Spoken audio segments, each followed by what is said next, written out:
नमस्कार, मैं हिमांशु मिश्रा और आप देख रहे हैं न्यूज़ 24। आज का दिन ऐतिहासिक है क्योंकि इसरो की तरफ से चंद्रयान 3 लॉन्च किया जा रहा है। ये क्यों इंपॉर्टेंट है, आसान सी भाषा में आज समझने की कोशिश करेंगे। पूजा तिवारी जी हमारे साथ मौजूद हैं। पूजा जी, बहुत बहुत स्वागत है आपका न्यूज़ 24 पर।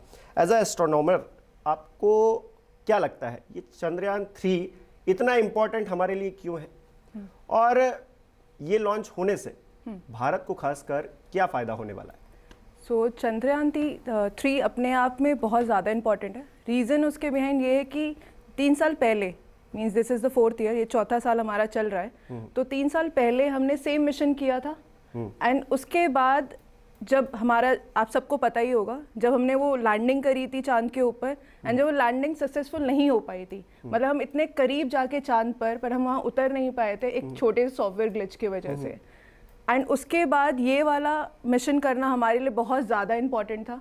रीज़न इज़ बिकॉज वहाँ पर लैंडिंग हमारे आगे के लिए, मीन्स हमारे आगे के, हमारे जितने भी इंडिया के मिशंस हो रहे हैं या जो भी चीज़ है, इवन ह्यूमंस के लिए भी, हम अगर मैं नॉर्मल तरीके से बोलूँ तो हम इंसानों के लिए भी बहुत ज़्यादा इम्पॉर्टेंट है। रीज़न इज़ क्योंकि हम पृथ्वी पे रह रहे हैं, पृथ्वी के बारे में जानने के लिए, आगे के पूरे सोलर सिस्टम को जानने के लिए ये जो हमारा मिशन है ये अपने आप में बहुत ख़ास है। अगर मैं चंद्रयान 2 की बात करूँ, चंद्रयान 2 जो रीज़न था, हमने वो क्यों लॉन्च किया था एंड वो क्यों नहीं सक्सेसफुल हो पाया था, वो बिकॉज सॉफ्ट लैंडिंग की वजह से। ठीक है, जैसे दोनों में ज़्यादा कोई अंतर नहीं है। दोनों अगर मैं मिशंस के यहाँ पर कंपैरिजन करूँ, चंद्रयान 2 में हमारे पास एक ऑर्बिटर था, लैंडर था एंड एक रोवर था। अगर आपको पता हो, लैंडर का नाम विक्रम था एंड हमारा जो रोवर था वो हमारा प्रज्ञान था। तो उसमें और अभी जो चंद्रयान 3 जा रहा है, दोनों में कोई खास डिफरेंस नहीं है। डिफरेंस सबसे बड़ा यही है कि इस बार हमारे पास ऑर्बिटर नहीं है, क्योंकि चंद्रयान 2 का ऑर्बिटर अभी भी बहुत अच्छे से चल रहा है। तो हमें कोई ज़रूरत नहीं थी कि हम दोबारा चंद्रयान 3 में वो चीज़ दोबारा से लॉन्च करें। तो सिर्फ एक कैरियर जा रहा है जो कि प्रोपल्शन पेलोड की तरह जा रहा है, जो हमारे एक कैरियर, मतलब जो एक सामान एक जगह से दूसरी जगह कैरी करने के लिए, वो हमारे लैंडर को और रोवर को लेके जा रहा है। तो सबसे बड़ा डिफरेंस यही है दोनों के बीच में। उसके साथ हमारा जो प्रोपल्शन पेलोड है वो अपने साथ एक और बहुत अलग चीज़ लेके जा रहा है, जो चंद्रयान 2 से बहुत ज़्यादा अलग है, जो कि है एक शेप नाम का इंस्ट्रूमेंट है, जो उसी के अंदर है। एक बार जब हमारा लैंडर चांद की सतह पे उतरने के लिए रेडी हो जाएगा, तो उस इंस्ट्रूमेंट से हम अर्थ को रीड करेंगे। मीन्स उसी इंस्ट्रूमेंट की हेल्प से हम अर्थ को चांद के पास से, मीन्स उसके ऑर्बिट से, जो उसके आसपास हमारा जब जो ये पेलोड है वो घूम रहा होगा 100 किलोमीटर, मतलब 100 किलोमीटर की दूरी पर, तो वहीं से हमारे अर्थ को वहाँ से स्टडी करेगा। अच्छा, स्टडी करेगा। इस स्टडी में क्या होगा, इस पर आऊँ उससे पहले आपने कहा कि सॉफ्ट लैंडिंग नहीं हो पाई थी, तो हमारे दर्शकों के लिए प्लीज़ बताइए ये सॉफ्ट लैंडिंग क्या है आखिरकार, जिसकी वजह से हम पिछली बार चूक गए और इस बार हम फिर से कोशिश कर रहे हैं। बिल्कुल। तो जब मैं सॉफ्ट लैंडिंग की बात करती हूँ, तो हमारा जब भी हम लैंडर होता है या जो भी चीज़, अगर हमें किसी भी सतह पे, फॉर एग्जांपल अगर हम अर्थ की भी बात करते हैं, जैसे आपने एरोप्लेन्स देखे होंगे, ठीक है, लॉन्च होते हैं, मींस फ्लाई करते हैं, एंड जब लैंडिंग कर रहे होते हैं तो एकदम सॉफ्ट लैंडिंग ज़रूरी होता है, जिससे कि वो अपने साथ जो भी चीज़ कैरी कर रहा है वो आराम से वहाँ पर उतरे एंड अगली बार दोबारा सेम फ्लाइट के अंदर आप उड़ पाए, जैसे कि आप उसे रीयूज़ कर पाए।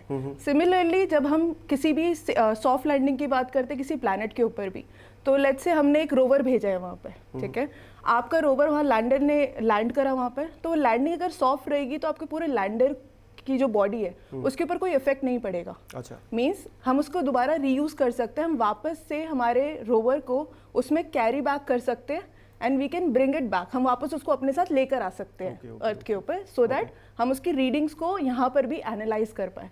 तो सॉफ्ट लैंडिंग बहुत ज़्यादा इंपॉर्टेंट है इसी वजह से, क्योंकि अगर उसमें जाके क्रैश करेगा या उसको डैमेज हो जाता है तो वो रीडिंग हमें यहाँ नहीं मिल पाएगी।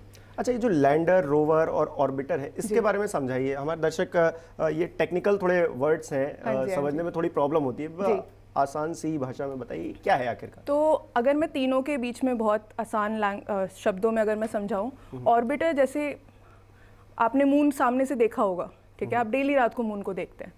अब ऑर्बिटर है, जैसे आपका मून है, उसके आसपास जो चक्कर लगाता है, उसके पूरे आसपास जो घूमता रहेगा उसके ऑर्बिट में। ऑर्बिट क्या होता है, उसके आसपास, जैसे आप मान लीजिए आपके हाथ में एक बॉल है, उसके आसपास उस बॉल के आसपास आप एक रस्सी से किसी चीज़ से घेरा बना लीजिए, वो उसका ऑर्बिट हो जाता है। तो उसके ऑर्बिट में जो आपका डिवाइस घूमता है, जो चीज़ घूमती है उसको हम ऑर्बिटर कहते हैं।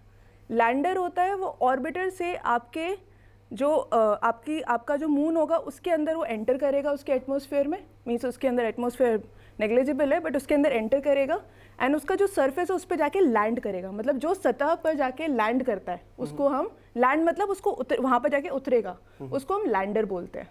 वो लैंडर हो गया। लैंडर बट मूव नहीं करता, मतलब वो जहाँ उतरेगा वो वहीं का वहीं रह जाएगा, वो कहीं नहीं जाएगा, वहीं से सारी रीडिंग लेगा। रोवर उससे एक कदम आगे है, मतलब वो वहाँ से निकलेगा। जैसे हमारे पास हाथ पैर हैं वैसे ही रोवर के पास भी व्हील्स होते हैं, तो वो वहाँ से निकलेगा अपनी व्हील से एंड उसकी सतह पे जाके घूमेगा। मीन्स घूमेगा तो दूर तक जा सकता है, उसको सैंपल्स को कलेक्ट कर सकता है। उसके पास हाथ एज एन हमारी तरह हाथ नहीं, बट हमने उसको पूरा ह्यूमन की तरह बनाया हुआ है, सो दैट रोबोटिक, यस, पूरा ह्यूमंस की तरह से बनाया हुआ है सो दैट सारी चीज़ें हम कलेक्ट कर पाए। और अगर सॉफ्ट लैंडिंग ठीक से हो जाती है तो मोस्ट प्रॉब्ली हम वो सैंपल्स अपने साथ वापस भी लेकर आ सकते हैं। नहीं भी होता तो वो उतना सेल्फ सफिशिएंट है, उतना हमने उसको तैयार किया हुआ है कि वो वहीं पर रीडिंग सारी लेगा और वो सिग्नल्स लैंडर को भेजेगा, लैंडर ऑर्बिटर को भेजेगा और ऑर्बिटर अर्थ पे भेजेगा। ठीक है, तो इस तरीके का पूरा कनेक्शन यहाँ पर हो रहा है। ऑर्बिटर हमारे पास है वहाँ पर?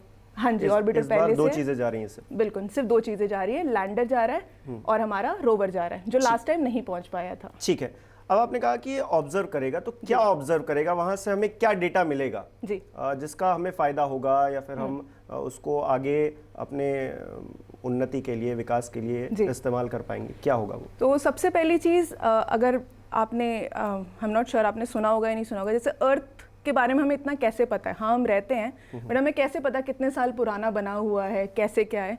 सबसे बड़ी स्टडी होती है उसकी जब भी अर्थक्वेक्स आते हैं, सिस्मिक जो चेंजेस आते हैं हमारे अर्थ के अंदर, तो जब हम उसको रीड करते हैं तो हमें बहुत सारी चीज़ें पास्ट के बारे में पता लगती है। तो ये सबसे बड़ी चीज़ हम ऐड ऑन कर रहे हैं हमारे चंद्रयान 3 में।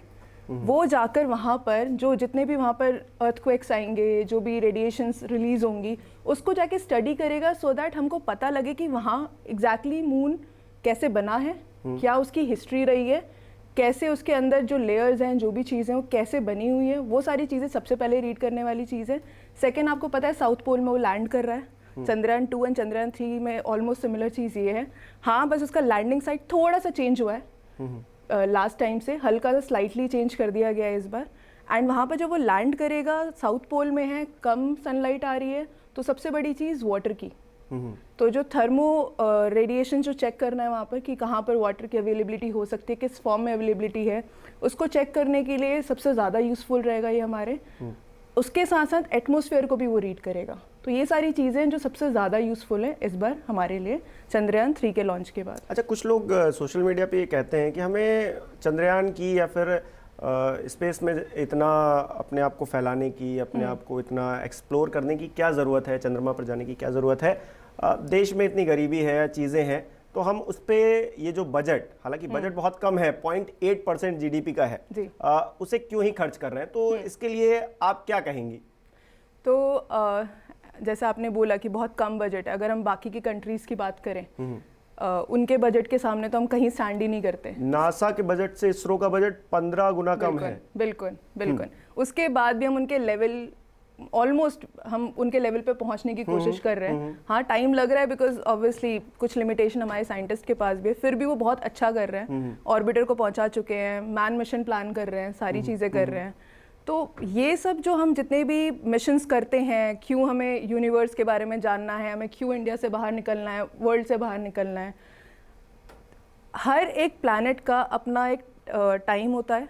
जब मैं रिसोर्सेज की बात करती हूँ, जब मैं चीज़ों की बात करती हूँ, आपको पता है कितने ज़्यादा हम ह्यूमंस की ही बात करूँगी, हम कितना ज़्यादा ओवर यूटिलाइजेशन करते हैं हर एक चीज़ का। तो अगर हमें अर्थ को भी जानना है, जब मैंने आपको बोला कि अर्थक्वेक के बारे में हम रीड करेंगे तो हमें और चीज़ें पता लगेंगी, तो हमें खुद के अर्थ के बारे में भी पढ़ने के लिए, समझने के लिए हमें बाहर के बारे में जानना बहुत ज़रूरी है। बिल्कुल। फॉर एग्जाम्पल, अगर आपने सुना होगा डायनासोर्स कैसे मरे थे, अगर हमें पता ही नहीं कि स्पेस से क्या आ रहा है तो कहीं ना कहीं हम अफेक्ट होंगे उस चीज़ से, हम पे असर करेगा। तो वो स्टडी करना अपने आप में बहुत इंपॉर्टेंट है। जब रिसोर्सेज खत्म होंगे तो कहीं ना कहीं से हमें रिसोर्सेज चाहिए होंगे इसको सस्टेन करने के लिए। तो रिसोर्सेज आएंगे कहाँ से?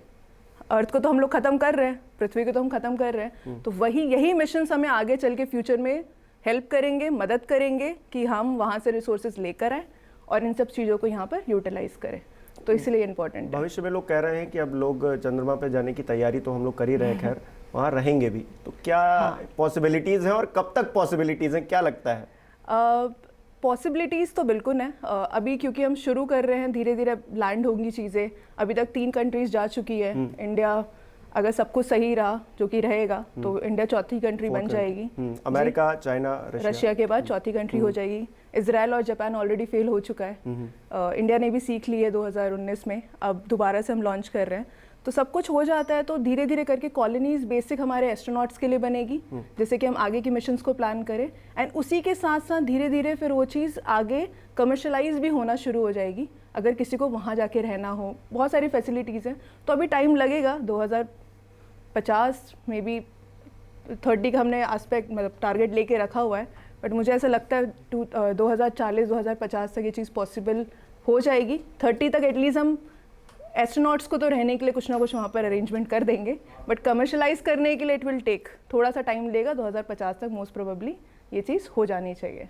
चलिए, चंद्रयान 3 लॉन्च हो रहा है, तो अब कितना टाइम लगेगा वहाँ तक पहुँचने के लिए और उसके बाद क्या प्रोसेस होगा?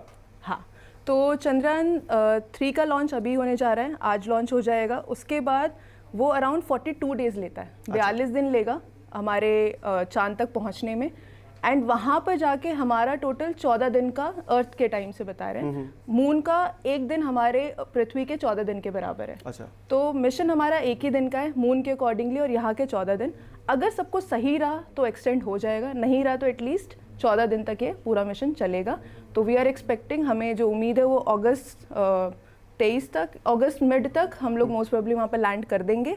एंड उसके बाद 14 दिन और आप लगा लीजिए, तो अगस्त में लैंडिंग है, तो सितंबर तक हमें पॉजिटिव जो भी चीज़ें मिलेंगी, जो भी वहाँ से रीडिंग आएगी, जिससे ये प्लान है पूरा का पूरा। चलिए, बहुत बहुत शुभकामनाएं हमारे देश के लिए और हमारे देशवासियों के लिए, आपके लिए भी, हमारे लिए भी, कि अब देखिए चंद्रयान 3 लॉन्च हो रहा है। तो एक बड़ा ऐतिहासिक दिन है और थोड़ा इमोशनल भी, कि हम देखिए कहाँ से कहाँ जा रहे हैं और धीरे धीरे करके हम और तरक्की की राह पर हैं। तो हर किसी के लिए खुशी का दिन है, खासकर भारतवासियों के लिए। आपको क्या लगता है चंद्रयान 3 को लेकर, हमें कमेंट करके बता सकते हैं। बहुत बहुत शुक्रिया।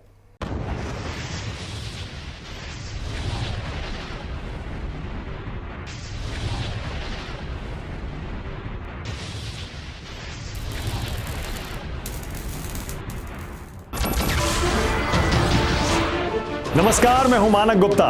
अगर आपको हमारा ये वीडियो पसंद आया हो तो इसे लाइक और शेयर जरूर करें, और हाँ, हमें सब्सक्राइब और फॉलो करना ना भूलें, ताकि आप देश और दुनिया की कोई खबर मिस ना करें। तो जुड़े रहिए हमारे साथ और देखते रहिए News 24।